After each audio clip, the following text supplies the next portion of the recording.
నమస్తే మిత్రులారా, నేను మీ జర్నలిస్ట్ శంకర్ని. ఇవాళ సుపరిపాలనలో తొలి అడుగు అనేటువంటి ఒక కార్యక్రమాన్ని ఏపీలోని కూటమి ప్రభుత్వం ఏర్పాటు చేసింది. ఒక బహిరంగ వేదిక లెక్క ఏర్పాటు చేసి ప్రభుత్వ కార్యక్రమాలన్నీ కూడా అక్కడ నుంచి ఎక్స్ప్లెయిన్ చేస్తూ ఉన్నారు. ఆ సందర్భంగా ఉప ముఖ్యమంత్రి డీసీఎం గారు మాట్లాడుతూ, పవన్ కళ్యాణ్ గారు మాట్లాడుతూ చాలా కీలకమైనటువంటి వ్యాఖ్యలు చేశారు. ఏంటి ఆ కీలకమైనటువంటి వ్యాఖ్యలు అనేది ఒకసారి మీకు చెప్పేటువంటి ప్రయత్నం చేస్తా. అలాగనే కొన్ని పార్టీలు ఒక 15 సంవత్సరాలు, ఒక 20 సంవత్సరాల దాకా అధికారంలోకి రావాలని ప్రయత్నాలు చేస్తూ ఉన్నాయి. ఆ అవకాశం లేదు, మేము ఆ అవకాశం ఇవ్వము అని చెప్పేసి చెప్తా ఉన్నారు. అలాగనే కూటమి కూడా విచ్ఛిన్నం కాదు ఎట్టి పరిస్థితుల్లో కూడా అని చెప్పేసి వారు మాట్లాడడం జరిగింది. అసలు కూటమి విచ్ఛిన్నం అవుతుందని చెప్పేసి ఎక్కడ వచ్చింది చర్చ? ఎందుకు వారు ఆ మాట మాట్లాడారు? ఇవన్నిటి గురించి కూడా ఒకసారి మాట్లాడదాం. పవన్ కళ్యాణ్ గారు, డిప్యూటీ సీఎం గారు ఏం మాట్లాడారు ఒకసారి మాట్లాడి, అలాగే వారికి ఒకసారి గతాన్ని గుర్తు చేసేటువంటి ప్రయత్నం చేద్దాం. గతాన్ని ఇప్పుడు వీరు మాట్లాడినటువంటి మాటల ప్రతి మాటకు గతంలో వీరే సమాధానం చెప్పారు. ఎవరు? పవన్ కళ్యాణ్ గారే సమాధానం చెప్పారు. ఏమని సమాధానం చెప్పారో, వాస్తవాలు ఏంటో మీకు చెప్పేటువంటి ప్రయత్నం చేస్తాం. ఫస్ట్ పవన్ కళ్యాణ్ గారు ఏం మాట్లాడారో చూద్దాం ఒకసారి. చాలా మందికి ఒక ఆలోచన ఉండొచ్చు, మళ్ళీ ఆ ప్రభుత్వం వస్తే ఏమవుతుంది, ఆ ప్రభుత్వం రావడం లేదు. ఓకే, ఎందుకు చెప్తున్నానంటే ఇది I want to give you confidence. I want to అక్కడ పైనుంచి పవన్ కళ్యాణ్ గారు మళ్ళీ ఆ ప్రభుత్వం వస్తుందేమో అని అనుకుంటున్నారేమో చాలామంది. ఆ ప్రభుత్వం రాలేదు అని చెప్పేసి అనగానే ఇక్కడటువంటి హోంశాఖ మంత్రి గారు సపాట్లు కొడుతున్నారు. ఆ పక్కన ఉన్నటువంటి వాళ్ళు కూడా ఇట్లా సపాట్లు కొడుతున్నారు. ఎందుకు ఒక ప్రభుత్వం వస్తుందా? ఎందుకు చెప్తున్నానంటే ఇది I want to give you confidence. I want to empower you. ఎందుకంటే మేమందరం సహించడానికి సిద్ధంగా లేవు ఇక్కడ. ఈ కూటమి ప్రభుత్వం సో ఇక్కడ మీరు సహించడానికి సిద్ధంగా లేరు అని చెప్పేసి మాట్లాడడం జరిగింది. ఇక్కడ పవన్ కళ్యాణ్ గారు ఒక విషయాన్ని మీరు గుర్తుపెట్టుకోవాలి. మీరుగా అనుకుంటే కూటమి ప్రభుత్వము అధికారంలోకి రాలేదండి. కూటమి పార్టీలన్నీ కూడా టీడీపీ కానీ, జనసేన కానీ, బీజేపీ కానీ మీరు అనుకుంటే రాలే. ప్రజలు మార్చాలనుకున్నారు కాబట్టి వైఎస్ జగన్మోహన్ రెడ్డిని దింపేసి మిమ్మల్ని అధికారంలో కూర్చోబెట్టారు. సో మేము సహించము, మేము రెడీగా లేము దిగిపోవడానికి, మేము రెడీగా లేము నెక్స్ట్ ఆ ప్రభుత్వాన్ని, ఆ పార్టీని ప్రభుత్వంలోకి తీసుకురావడానికి అని చెప్పేసి మీరు మాట్లాడితే అది మీ చేతుల్లో ఉన్నటువంటి అంశం కాదండి పవన్ కళ్యాణ్ గారు. ఆ విషయాన్ని మీరు మర్చిపోతూ ఉన్నారు. అది ప్రజల చేతిలో ఉన్నటువంటి అంశం. ఎవరు అధికారంలోకి రావాలి, ఎవరు ప్రతిపక్షంలో కూర్చోవాలి, ఎవరు ఏ పొజిషన్లో కూర్చోవాలని డిసైడ్ చేసేది పబ్లిక్, ఓటరు మహాశయులు. వాళ్ళని ప్రసన్నం చేసుకున్నటువంటి పార్టీలు అధికారంలోకి వస్తాయి, వాళ్ళని విస్మరించినటువంటి పార్టీలు ప్రతిపక్షానికి పరిమితమవుతాయి, విపక్షానికి పరిమితమవుతాయి. సో కాబట్టి ఆ విషయాన్ని మర్చిపోయి మీరెవరు? ఒకసారి మనము చరిత్ర చూద్దాము, అలాగే వచ్చినటువంటి ఓట్లను ఒకసారి చూద్దాం. ఎందుకంటే మేము రానియము అంటా ఉన్నారు కదా మీరు. అసలు మీకు వచ్చినటువంటి ఓట్లు ఎంత, మీ బలం ఎంత, మీకు వచ్చినటువంటి సీట్లు ఎంత, ఒకసారి మనం చర్చించుకుందాం, ఒకసారి మాట్లాడుకుందాం ఈ సందర్భంగా. ఎందుకంటే గుర్తు చేస్తూ ఉన్నాను మీకు. అధికారంలోకి రాగానే చాలామందికి, ఎందుకంటే అధికారంలోకి రాగానే ఏ రాజకీయ నాయకుడికైనా, ఏ పార్టీ రాజకీయ నాయకుడికైనా కొంచెం కన్ను నెత్తికెక్కుతాయి. మరి కూటమి నాయకులకు అవి ఇంకొంచెం పైకి ఎక్కినట్టుగా అనిపిస్తూ ఉంది మీరు మాట్లాడుతున్నటువంటి విధానం చూస్తూ ఉంటే. రాష్ట్రంలో జరుగుతున్నటువంటి ఏ శాంతి భద్రతలకు సంబంధించినటువంటి అంశం మీకు కనిపించడం లేదు. జరుగుతున్నటువంటి దారుణాలు, అన్యాయాలు ఏవి కూడా కనిపించడం లేదు. మర్డర్లు పట్టపగటీలి. పల్నాడు జిల్లాలో అటు ఆ వైపు ఆ బెల్ట్ మీద జరుగుతున్నటువంటి పట్టపగటీలు జరుగుతున్నటువంటి హత్యలు మీకు కనిపించడం లేదు. కానీ శాంతి భద్రతల గురించి మీరు మాట్లాడుతూ ఉన్నారు. మళ్ళీ మా ప్రభుత్వమే ఉంటుంది, ఒక 20 ఏళ్ళ దాకా మేము ఎవరిని రానియమని చెప్పేసి మీరు మాట్లాడుతూ ఉన్నారు. ఒకసారి ఇంకా ఆయన పూర్తి స్థాయిలో ఏమన్నాడో చూడండి. ఇగో 15 తక్కువ మాట్లాడుకునే 15 నుంచి 20 ఏళ్ళు ఉండాలి. ఎందుకు అనుకున్నామంటే ఆంధ్రప్రదేశ్ వికసిత్ ఆంధ్రప్రదేశ్ గా ఉండాలి, వికసిత్ భారత్ లో భాగంగా ఉండాలి అంటే రైట్, ఈ ఐక్యత చెడగొట్టే రైట్ 100% వికసిత్ ఆంధ్రప్రదేశ్గా ఉండాలని అందరం కోరుకుందాం. ఆంధ్రప్రదేశ్ అద్భుతంగా డెవలప్ కావాలని, ఆంధ్రప్రదేశ్ దేశంలోని మేటి రాష్ట్రాలలో అగ్రగామిగా ఉండాలని మనం కూడా కోరుకుందాం. కానీ 15 ఏళ్ళు 20 ఏళ్ళు అని చెప్పేసి మీరు రాసి పెట్టుకొని రాలేదండి పవన్ కళ్యాణ్ గారు. మీరు రాసి పెట్టుకొని రాలే. ఒకసారి గత ఎన్నికల్లోనే 2020 4 ఎన్నికల్లోనే జరిగినటువంటి అసెంబ్లీ ఎన్నికల్లో 175 అసెంబ్లీ నియోజకవర్గాలకి ఎవరెవరికి ఎన్నెన్ని సీట్లు ఎంతెంత ఓటు పర్సెంటేజ్ ఎన్నెన్ని ఓట్లు వచ్చినాయో ఒకసారి చర్చించుకుందాం. మనం ఒకసారి వాస్తవాలను పరిశీలించుకుందాం. ఇప్పుడు అధికారంలో ఉన్నటువంటి కూటమి పార్టీలు ఏవైతే ఉన్నాయో టీడీపీ కానీ జనసేన కానీ బీజేపీ కానీ ఈ మూడు పార్టీలు కలిపి మీకు వచ్చినటువంటి స్థానాలు టీడీపీకి 135, జనసేన పార్టీకి 21, బీజేపీకి వచ్చినటువంటి స్థానాలు 8 స్థానాలు. మీ 3 పార్టీలకు కలిపి వచ్చినటువంటి సీట్లు అవి 164 స్థానాల 164 స్థానాలు మీకు రావడం జరిగింది. ఇది మీకున్నటువంటి సీట్ల లెక్క. అయితే దీంట్లో ఓట్ల పర్సెంటేజ్ ఒకసారి చూసుకుందాం. ఇప్పుడు ప్రతిపక్షంలో ఉన్నటువంటి వైఎస్ఆర్సీపీ పార్టీకి వచ్చినటువంటి సీట్లు కేవలం 11 మాత్రమే. ఒకసారి ఓట్ల సంఖ్యను మనం చూసుకుంటే మీకు 21 స్థానాలు వచ్చినా మీ ఓటు పర్సెంటేజ్ ఇక్కడ వచ్చింది కేవలము 6.85%. జనసేన పార్టీకి పడ్డటువంటి ఓట్లు 6.85% మాత్రమే మీకు వచ్చినటువంటి ఓట్లు. మీకు వచ్చినటువంటి ఓట్ల సంఖ్య చూసుకుంటే 23,17,747 ఓట్లు మాత్రమే జనసేన పార్టీకి వచ్చినాయి. 100% స్ట్రైక్ రేట్ వచ్చింది మీకు. 21 స్థానాల్లో పోటీ చేస్తే 21 స్థానాలు అసెంబ్లీ నియోజకవర్గాలకి, 2 స్థానాల్లో లోక్సభకు పోటీ చేస్తే 2 స్థానాలు లోక్సభ నియోజకవర్గాలకి వచ్చినాయి. కానీ ఇక్కడ మీ బలము జనాల్లో ఉన్నటువంటి బలాన్ని ఒకసారి చూసుకోండి. 6.85% వచ్చినాయి మీకు. అలాగనే మీరు చెప్తున్నటువంటి ఏదైతే వైసీపీ మళ్ళీ అధికారంలోకి రాదు అని మీరు చెప్తా ఉన్నారో ఒకసారి ఆ పార్టీకి వచ్చినటువంటి పర్సంటేజ్ కూడా చూస్తే 39.37% వైసీపీకి వచ్చినటువంటి ఓట్ల శాతం 39.37%. ఇక్కడ వాళ్ళకు వచ్చేటువంటి ఓట్ల సంఖ్య చూసుకుంటే 1,32,84,134 ఓట్లు. ఏది ఎన్నికల కమిషన్ లెక్కల ప్రకారం ఇది, మనం చెప్పే లెక్కలు కాదు. ఇంకో ఇక్కడ కనపడతా ఉంది, ఈ రెడ్ కలర్లో ఉన్నది వైసీపీకి సంబంధించినటువంటి ఓట్లు. ఈ ఈసీలో ఉన్నటువంటి లెక్కల ప్రకారం 1,32,84,134 ఓట్లు వాళ్ళకు వచ్చినాయి. పర్సంటేజ్ ప్రకారం చూసుకుంటే 39.37% వాళ్ళకు ఓట్ల పర్సంటేజ్ వచ్చింది. మీది అసలు మీ లెక్కలే లేవు ఇక్కడ. ఇందులో ఓట్ల పర్సంటేజ్ లెక్కలల్లో ఎక్కడ కూడా మీవి లేవు. మరి అది ఎందుకో మరి ఈసీ ఇంకా మిమ్మల్ని గుర్తించలేదు. ఇక్కడ వికీపీడియా నుంచి తీసుకున్నాం మీ లెక్కలు. అయితే ఇక్కడ చూస్తే ఇది జనసేనకు వైసీపీకి ఉన్నటువంటి ఓట్ల వ్యత్యాసం. చాలా నక్కకు నాగలోకానికి డిఫరెన్స్ ఉన్నది. చాలా మీకు 21 స్థానాలు రావచ్చును, కానీ మీకు వచ్చినటువంటి ఓట్ల సంఖ్య ఎంత ఉందో ఇక్కడ చూసుకోండి. వీళ్ళకి 11 స్థానాలే రావచ్చు, కానీ 175 నియోజకవర్గాల్లో వాళ్ళకు వచ్చినటువంటి ఓట్లు, వాళ్ళకు ఉన్నటువంటి ప్రజాదరణ 1,32,84,134 ఓట్లు. ఇప్పుడు అధికారంలో కూటమిలో ప్రధాన సింహభాగం పోషిస్తున్నటువంటి టీడీపీ, దానికి వచ్చినటువంటి ఓటు పర్సంటేజ్ 45.6%. 45.60% ఓట్ల పర్సంటేజ్ వచ్చింది. దానికి మొత్తం వచ్చినటువంటి ఓట్ల సంఖ్య 1,53,84,576 ఓట్లు. ఇప్పుడు అధికారంలో ఉన్నటువంటి టీడీపీ ప్రతిపక్షంలో ఉన్నటువంటి వైసీపీకి వచ్చినటువంటి ఓట్ల డిఫరెన్స్ ఎంత అంటే కేవలము 19 లక్షల ఓట్లు మాత్రమే. 19 లక్షల ఓట్లు మాత్రమే డిఫరెన్స్ ఉంది. చూస్తూ ఉన్నారు కదా మీరు. అధికారము ప్రజలు కట్టబెట్టిరు, వైసీపీ వాళ్ళు మీకు కట్టబెట్టలే. లేకపోతే మీరు టీడీపీ నాయకులు అనుకుంటేనో జనసేన నాయకులు అనుకుంటే అధికారం రాదు. ఇలా ప్రతిపక్షంలో దీన్ని కూర్చోబెట్టినా, వైసీపీని కూర్చోబెట్టినా వాళ్లకు ఇంతమంది ఓట్లేసింది కూడా ప్రజలే. ఈ 1,32,00,000 మంది ఓట్లేసింది కూడా ప్రజలే.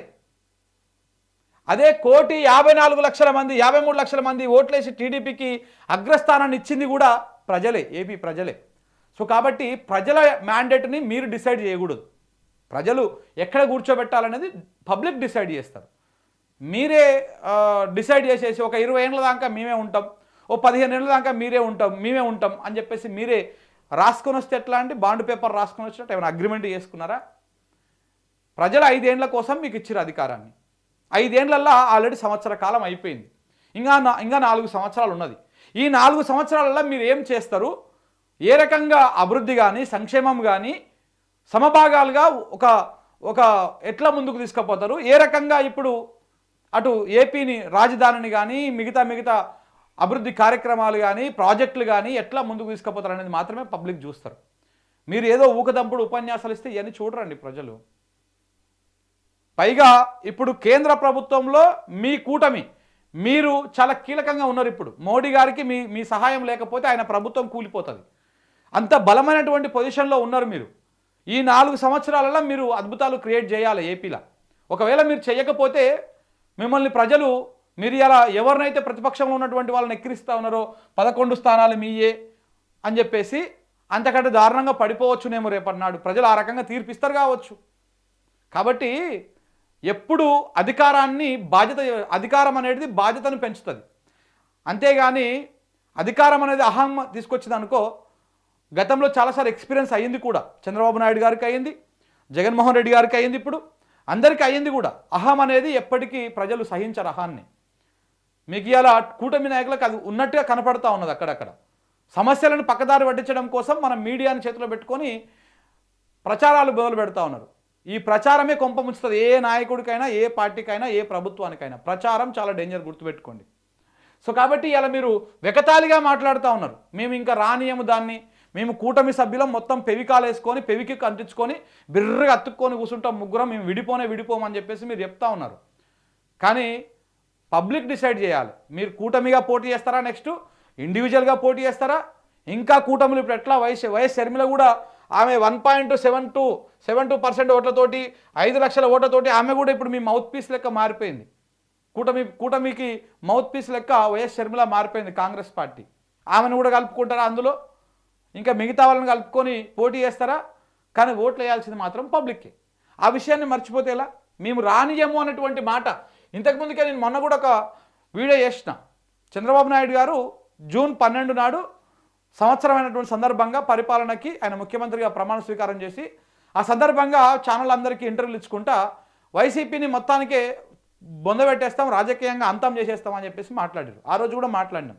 ఒక పార్టీని అంతం చేయాలనే లక్ష్యంతో ఎప్పుడు రాజకీయం చేయకూడదు. ఆ పార్టీ గుర్తు రాకుండా, జగన్మోహన్ రెడ్డి వైసీపీ గుర్తుకు రాకుండా ప్రజలను మరిపించి వాళ్ళకు కావాల్సినటువంటి అభివృద్ధి కానీ సంక్షేమం కానీ అందించే ప్రయత్నం చేస్తే ఆటోమేటిక్గా ఆ పార్టీ భూస్థాపితం అయిపోతుంది రాజకీయంగా. ఇంకొక అవకాశం లేదు, ఈయన ఎంత మంచిగా చేస్తుంటే అక్కడ ఎందుకోవాలని అని చెప్పేసి అనుకుంటారు. ఆ విషయాన్ని పక్కన పెట్టేసి మేము వాళ్ళని లేచేస్తాము, వాళ్ళని మొత్తం అంతం చేసేస్తామని చెప్తే ఎట్లా అండి? ఇంకా చెప్పండి. పరిస్థితుల్లో నేను లేను, ఎవరు కూడా లేవు. అలాగే ఇది గత ప్రభుత్వ పాలకులు కూడా గుర్తుపెట్టుకోవాలి. ఓకే, మీరు కనుక ఇలా అలాగే ప్రత్యేకించి రోడ్ల మీదకి వచ్చి బ్యానర్లు పట్టుకొని గొంతుకులు కూసేస్తాం, సినిమాలు చెప్పడానికి చాలా బాగుంటాయి ఇవి. నా సినిమా నుంచి వచ్చిన వాళ్ళే. ఓకే, సినిమాలు చెప్పడానికి చాలా బాగుంటాయి, నిజ జీవితంలో నమ్మి మోసపోకండి. అది ఎగ్జాక్ట్ కరెక్ట్ మాట చెప్పారు పవన్ కళ్యాణ్ గారు. మీరు చాలా అద్భుతమైనటువంటి మాట చెప్పారు. ఈ మాటకు మీరే చెప్పినటువంటి సమాధానం చెప్తా. ఇప్పుడు ఇట్లా బెదిరించడం ఏమో డైలాగులు చెప్పడం అనేది సినిమాలలో బాగుంటాయంట, నిజ జీవితంలో బాగుండవు, నిజ జీవితంలో వేస్ట్ అవి నమ్మి మోసపోకండి అన్నారు. మీరు గతంలో మీరు చేసినటువంటి వ్యాఖ్యలే, మీరే పవన్ కళ్యాణ్ అన్నటువంటి ఇదే సాల్తీ చేసినటువంటి వ్యాఖ్యలు ఒకసారి చూడండి ఎలా ఉన్నాయో. 9 నెలలు ఇది అయిపోయినాక వస్తుంది. చేపించే బాధ్యత ఈ లోకేష్ తీసుకుంటాడు.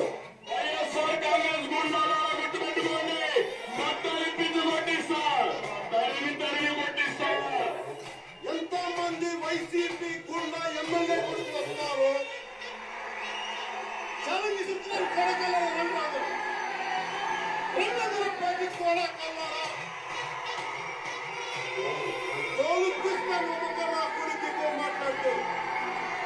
ఎన్నికల ముందు మీరు మాట్లాడినటువంటి సుభాషితాలే అండి ఇవి. పవన్ కళ్యాణ్ గారు ఎన్నికల ముందు మీరు ఊగిపోయినటువంటి శిగాలే ఇవి. మీరు ఊగిపోయి మీరు అద్భుతంగా కొడకల్లారా, వైసీపీ ఎమ్మెల్యే నా కొడకల్లారా అని చెప్పేసి నొక్కి ఒక్క నుంచి బలవంతంగా మాట్లాడినటువంటి మాటలే అవన్నీ కూడా. మరి ఇవన్నీ చెప్పి ఇవన్నీ ప్రజలు నమ్మి మీకు ఓట్లు వేసినాక ఇవాళ వచ్చి మీరు పత్తిత్తు ముచ్చట్లు చెప్తారేంటండి? మీరు మొత్తం ఏదో నోట్లకెళ్ళి మీకు సుభాషితాలే వస్తాయి, సౌమ్యం ఒక్క బూతు మాట కూడా రాదు, ఒక్కరిని కూడా రెచ్చగొట్టే విధంగా మేము మాట్లాడడం అనేటువంటి విధంగా ఏంటి సార్ ఇది? మీరు ఒక్కరే కాదు కదా, మీతో పాటు ఇప్పుడు కూటమి నాయకుడు, కూటమి ముఖ్య నాయకుడు చంద్రబాబు నాయుడు గారు, మన లోకేష్ గారు, వారి సుభాషితాలు కూడా ఉన్నాయి కదా ఇదే వీడియోలో. మరి ఇదేంటిదండి? మీరు రెచ్చగొట్టినప్పుడు ఆ రోజు ప్రజలకు మీరేం చెప్పారు, ఈరోజు మీరేం చెప్తున్నారు? మీరొక్కరేనా ఇట్లా చేసింది? ఇంకా టీడీపీలో ఉన్నటువంటి వాళ్ళ ఫస్ట్ మీ నాయకుడే జనసేనకు సంబంధించినటువంటి నాయకుడు ఒక ఆయన, ఇగో ఇక్కడ చూడండి. సార్ మమ్మల్ని ఎరికి పట్టుకొని మనం నీతిగా ఉన్నాం, ప్రతి ఒక్కరికి మర్యాదిద్దామంటూనే మేము తగ్గుతున్నాం. మేమంటూ మా సార్ అంటూ వదిలేసి ఏమైనా చేయండి రా అంటే మీ తలకాయలు నరకడానికి మేము ఎటువంటి ఆలోచన చేయం. ఏ జన సైనికుడు కూడా దాని సార్ చెప్పి ఏమంటున్నాడు? కట్టుబడే మేము ఎనికి తగ్గుతున్నాం తప్పితే మీ మీద భయంతో కాదు. మేము ఇది ఈ సభాపూర్వంగా ఇదే చెప్తున్నాను. ప్రకాష్ రెడ్డి గారు జిల్లాలో ఎటువంటి రెడ్డైనా కానీ మేము రెడీ, మీరు రెడీనా? సో ఇట్లా మరి ఆ రోజు మీ రాప్తాడు పార్టీకి సంబంధించినటువంటి నాయకుడు, జనసేన నాయకుడు మాట్లాడినటువంటి మాటలు అవి. ఆ రోజు మీరు చేస్తే సంసారం. ఈరోజు ఎవరో అది మాట్లాడింది, ఆ పోస్టర్ పట్టుకుంది కూడా వేరే వాళ్ళు కాదు, దానికి పెద్ద కుట్ర ఉన్నది. ఆ పోస్టర్ పట్టుకున్నది ఒక టీడీపీకి సంబంధించినటువంటి కార్యకర్త. మరి ఇటీవలనే వైసీపీలో జాయిన్ అయ్యిండు అని చెప్తా ఉన్నారు, కానీ ఆయన సభ్యత్వం మాత్రం అదే టీడీపీలో ఆ పోర్టల్లో ఇంకా అట్లనే ఉన్నది. అవి కూడా బయటకు వచ్చినాయి వీడియోలు. ఆ పోస్ట్ అతను పట్టుకోవడము, దాని మీద చంద్రబాబు నాయుడు గారు మాట్లాడడము, లోకేష్ గారు మాట్లాడడము, టీడీపీ మీడియా మాట్లాడడము, ఇప్పుడు మీరు మాట్లాడడము. మరి ఆ రోజు మీ నాయకులు, మీ కూటమి నాయకుడు ఇప్పుడు చంద్రబాబు నాయుడు గారు, లోకేష్ గారు, మీరు అందరూ మాట్లాడే సుభాషితాలండి? మీరు మాట్లాడింది బెదిరించడం కదా? ఆ రోజు లా అండ్ ఆర్డర్ మీకు గుర్తుకు రాలేదా? సాటి ఆంధ్రప్రదేశ్ పౌరుడిగా మన వల్ల లా అండ్ ఆర్డరు డిస్టర్బ్ అయ్యేటువంటి అవకాశం ఉన్నది అని చెప్పేసి ఆ రోజు గుర్తుకు రాలేదా? నడుచుకుంటూ పోతురు కదా, బ్రిడ్జిల మీద కూర్చుంటారు కదా.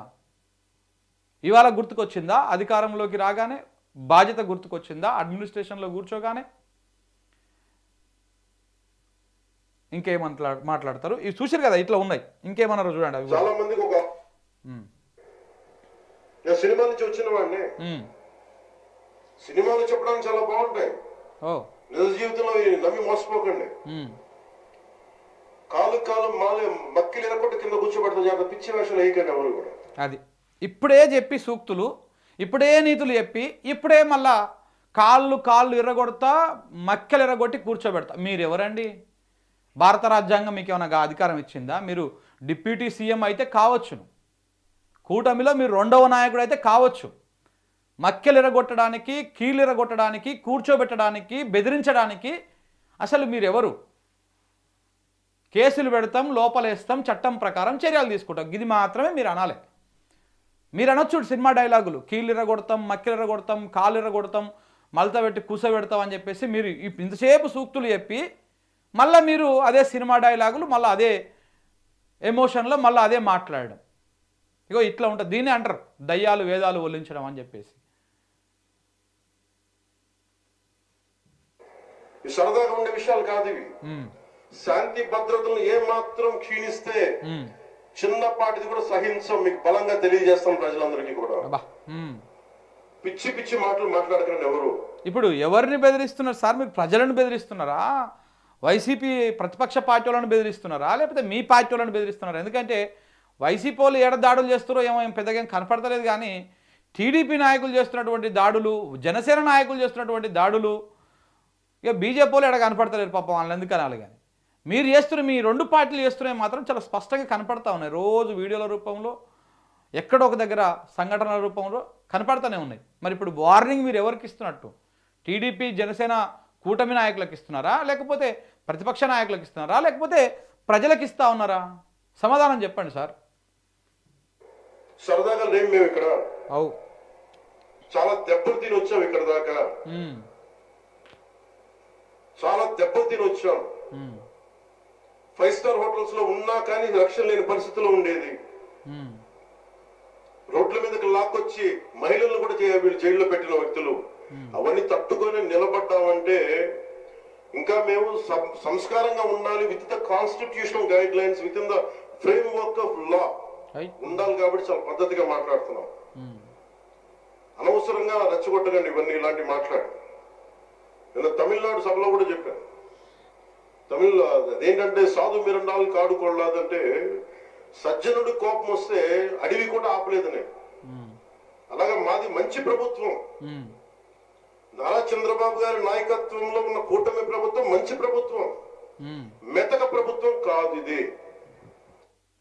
మంచి ప్రభుత్వం కాబట్టే కేసులు మాట్లాడితే కేసు, ఒక పోస్ట్ పెడితే కేసు, ఎవరైనా ప్రశ్నిస్తే కేసు, వాళ్ళ వ్యక్తిత్వాన్ని హననం చేయడము, వాళ్ళ ఫ్యామిలీల జోలికి పోయి ఆ పర్సనల్ విషయాల మీద ఏలు పెట్టడము, ఇదే మంచి ప్రభుత్వం చేసేటువంటి వ్యవహారం. సో ఇట్లా పవన్ కళ్యాణ్ గారు ఈరోజు నీతులు చెప్పడం జరిగింది, సూక్తులు చెప్పడం జరిగింది ఆ సభలో. ఆ సభ పేరు ఏం పేరు? సుపరిపాలనలో తొలి అడుగు అన్నటువంటి సభలో. ఇక దీని తర్వాత చంద్రబాబు నాయుడు గారు కూడా ఎట్లాగో సూక్తులు, నీతులు ఇవన్నీ చెప్తారో అవి కూడా మనం సమయం ఉంటే అవి కూడా మీకు అందించేటువంటి ప్రయత్నం చేస్తాం. Thank you very much.